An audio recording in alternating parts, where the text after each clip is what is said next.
the coffers, okay, of the government. They're going to go into my pocket. This is all about good mining versus bad mining. It's designed, when you look at it, you stand back, and after I first read this thing and looked at it, and I said, boy, this is, if I were trying to sit down and put together, something that would promote illegal small-scale mining, this is what I do. So it's designed to promote irresponsible small-scale mining. It's about enforcement versus non-enforcement. It removes the national government responsibility to ensure responsible mining. We at TVI are 110% behind enforcement of regulations. That's extremely important for all of us. We want to run a clean business. We want to run a business that's going to be, that'll do many things for the local people, community, and we want to make sure, that the environment is protected. I'm sure I speak for all of you when I say, we are not against the environment. The environment is number one in our books. Many of us, including myself, are geologists. We like being out in the bush. We sure as hell don't like being out in the bush, where you're dealing with a lot of toxic materials and all that, and a bunch of garbage that's been created by irresponsible people. It's about accountability versus non-accountability. It removes the national government responsibility for a clean environment versus a destructive, small-scale mining environment that is devastating to the environment. Probably going to regret saying all this to you, but I don't really care. Okay.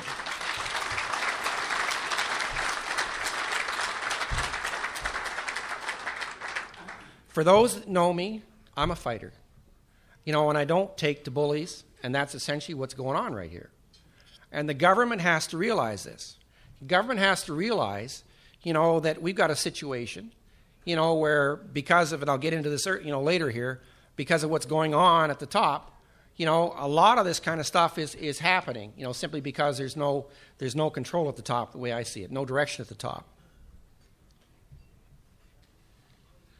Okay, so if this ordinance is not shut down, it's going to shut down our operation, that has become a major contributor of economic benefit to the province. As I mentioned, we cleaned up the toxic waste, and it was a massive amount of waste, that was created by these previous illegal small-scale miners. We've well into a rehabilitation program, and of course, like any responsible miner, our plans are in place, to completely clean up the area. The open pit that you saw that looks like an eyesore is like any building site, whether it's building a cathedral, a church, or whatever. There's a period of time when you're in operation building it, where you've got something that looks like you've disturbed the environment. You have disturbed the environment. But the point is, we have a plan, we have the money, we have a sinking fund, as we all must in an operation like ours, where the money's set aside, such that the money will be there to do the reclamation. And we're doing the reclamation right now. We've invested $60 million, dollars in exploring and developing Canatuan to this point. Of that, $23 million has been invested in the construction of world-class dams. A lot of people who come and look at our dams say, you guys are overbuilding your dams.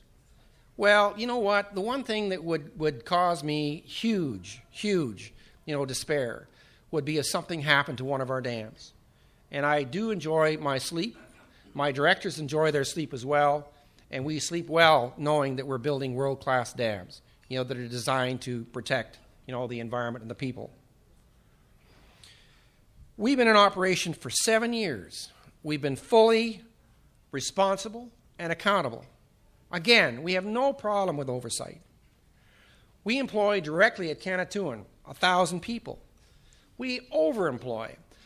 Eula Perez, our COO here, will tell you, that we go overboard. There are a lot of people, if you were running an organization somewhere else, you wouldn't be hiring the number of people that we hire. But we hire them because, we want those people. They're largely, a number of them in training programs. We're building for the future. We've got them on our staff because we're employing a lot of the local people.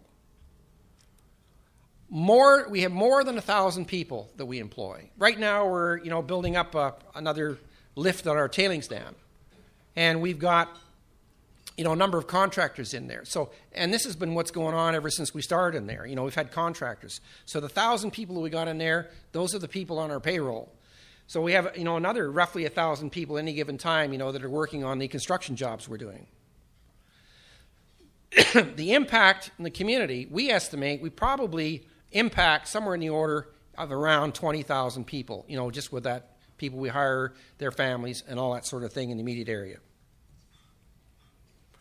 So if the ordinance stays, we can't shut it down, all of this is going to go away. If the ordinance is not stopped, all the money that we're pumping into the region, the province, and the region will go away. Our corporate social commitments will go away. Environmental commitments will go away. The safety and security of an operation is going to go away. All of the various programs that we've got are going to be stopped. This is unacceptable for us and for the thousands of people whose lives, we've enriched. Okay, that's all very interesting. So what are you going to do about it? Well, what are we doing about it? Well, we're not taking this lying down. We're not being run out of Dodge here by Halosos and his goons, I can tell you that. So we've launched a legal initiative. My attorneys in the back there are having a conniption here. Anyway, don't worry, I've got a bulletproof vest, okay? We're fighting a legal case, and we feel like we're the Lone Ranger right now, because, we're out there and, we're very seriously, fighting this. What we're trying to get right now is an injunction, so we're in the regional trial court down in Dipolog. And, we've gone through 3 hearings, and there are a couple more planned, and hopefully this will get resolved before Christmas. So we're, active on that legal front. I'm happy to tell you that there are a number of other cases that are going to be filed against this ordinance. We're told that the IPs are going to file one. We're told that the city of Dipolog is going to file, municipalities, certainly of Shocon, concerned businesses, et cetera, et cetera. So there's going to be a lot of cases filed, to stop this thing. In parallel, we're doing a number of other things. On the national front, we've enlisted the support of the Canadian government, and we've done that by visiting with the ambassador who is interested in working with us. We have got meetings planned with key national government secretaries.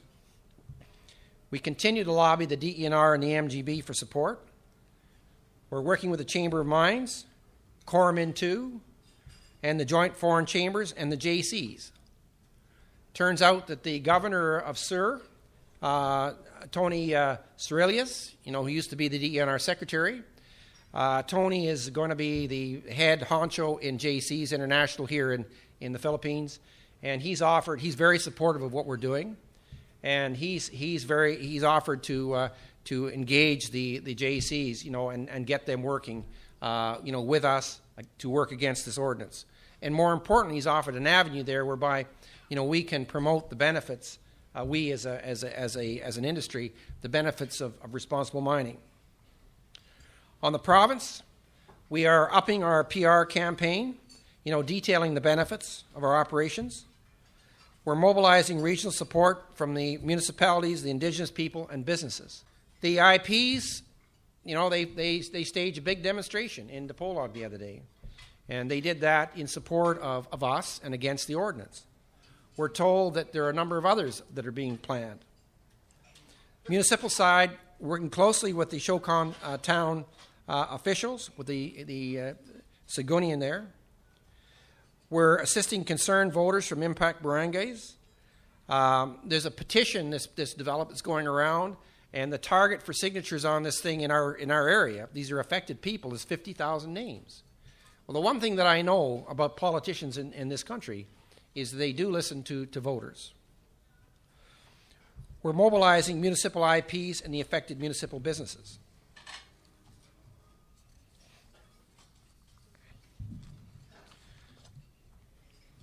So what are our recommendations? There needs to be decisive action by the national government. National government needs to intervene. LGUs cannot overrun an act of Congress like the Mining Act. It's not acceptable. The DENR needs to use its powers of supervision over the LGUs on the mining and environment, and that should be a combination of DENR and DILG. The thing that bothers us right now is that this thing has been sitting there for, I don't know, a month, and we're having trouble getting the attention of the DENR secretary. You know, it's like total apathy. This is wrong. You know, this has got such far-reaching, ramifications for all of us in this room. Not our ordinance. I predict, if something is not stopped, this could be a domino thing. Got to face facts here. Number 2 there. Enhance the revenue base and capacities of the LGUs. The LGUs do have a case as far as I'm concerned. This idea of waiting 2 to 3 years before they get their share of the excise tax is not right. The excise tax, in our opinion, should be allowed to be paid directly to them. They need to see a real benefit. We need to see some way of increasing the revenue share of the LGUs from existing mining taxes. Thirdly, streamlining the administration process for mining. I mean, anybody who's in this room, who's in a mining company, knows it takes forever to do anything, to get permits approved, et cetera, et cetera. One of the problems that we're facing down at Kanatuan right now is we've got an APSA, where we've made some discoveries in the past, a long time ago, before the new system came in. And we've been trying to get on that APSA, like perfect it into an MPSA and get on there and do exploration. That's future feed for our Kanatuan operation. But we've got roadblock after roadblock, in terms of trying to get anybody to even look at it to approve anything. There needs to be, NCIP needs to be, I think it needs to be cleaned out, and we need to, get some people in there that can actually, act in favor, of the act for, who they're supposed to be acting for, which is the indigenous population. But they're putting in all kinds of roadblocks. Needs to be better coordination between the NCIP and the DENR. We'd like to see the reinstitution of the Minerals Development Council with a proper mandate. Next slide. In spite of all this, and in spite of, I had an earlier slide that showed all the things that happened to us over the years, back to 94, we're committed to the Philippines. We're proud of what we achieved. We're expressly proud of our social and environmental achievements and success. We're going to vigorously fight the ordinance. We're going to continue to invest in mineral development for the benefit of the Philippines. And we're going to continue working with all of our stakeholders, including the LGUs. But we need strong national government support, and we need it now. So we've got to do, as a group, we've got to somehow, get this government engaged, and get them, supporting, like they did in years past. I mentioned things that we accomplished down there in Kanatuan were really, because we had strong government support. But we need to see that again.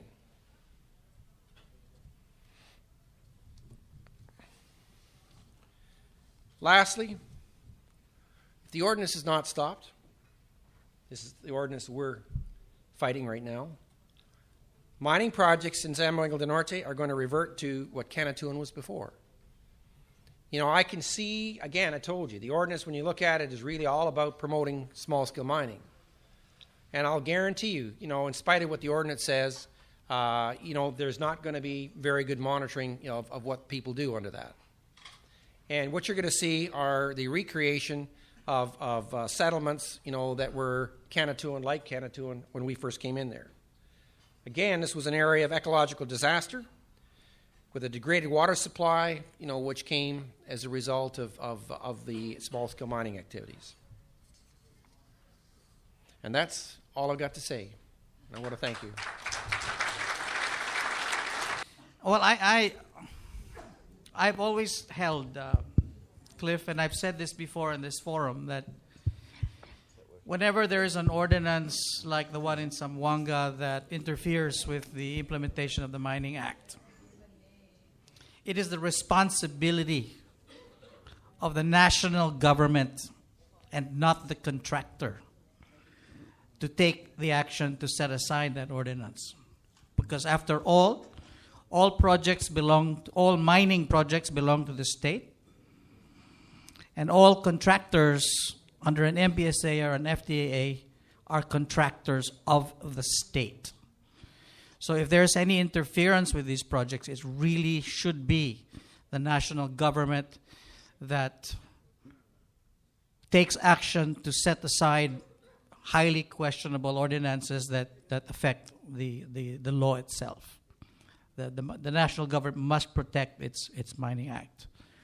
Having said that, I'm happy to see that it's an organization like TVI that's taking responsibility to take action against the ordinance. And I think we should all be thankful that TVI is spending its penny for the industry, for the Philippine mining industry here. And I think that the national government should actually intervene in this case and see it through together with you. That's something that I'd like to see as well. Having said that, that is not a question, because the first question I was really going to ask is, where is the national government in this issue? And you've answered it very clearly. So let me now open the floor once again to questions. I know you have many burning questions. Peter? Yeah, we've had initial discussions with the general manager of Sagittarius here, basically exchanging communication and coordinating, and have a mutual commitment to keep doing that. Any other questions? Cliff, it sounds like you were very clear with what you had to say and what you had to say about what you thought about this issue. Any questions from anyone here? I know that there are people in this room who are looking at the Philippines to invest, looking at the Philippines for the first time to invest in a project. So I'm sure that the information that's been presented today is very, very important to you. Is there anyone that I've described willing to ask a question about where we're going with this? The local community is very supportive of what you're doing, and I'm sure that's true. Have you enlisted their support to help you in this fight? Yes, Peter, we have. It's interesting, enlisted, they've come to us and said, what can we do to help? And as I mentioned, we understand that they are going to be filing a case, against the ordinance themselves without our assistance, okay? I have one. Yeah.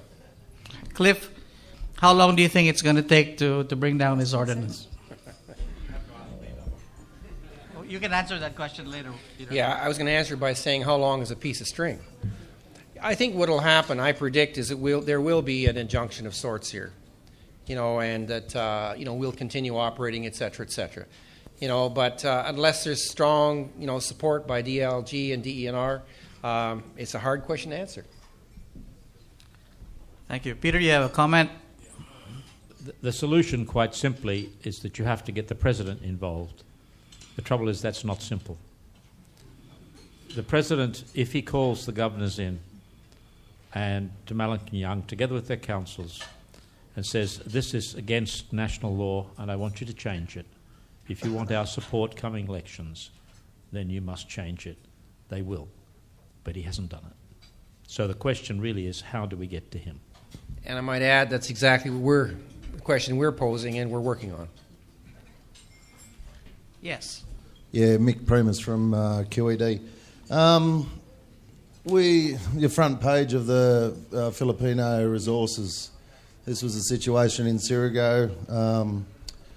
Now, these guys have displaced 1,000 locals from their jobs. So have you had any feedback from the community to support you from other provinces? I'm not quite sure of the question here. Any feedback? So they've displaced, they've shut this mine down, so 1,000 people are out of jobs in Surigao. So do you get any support from other places in the Philippines? Has this gone public to other mining communities prior to this? Not to my knowledge. Okay. Thank you very much, Cliff, for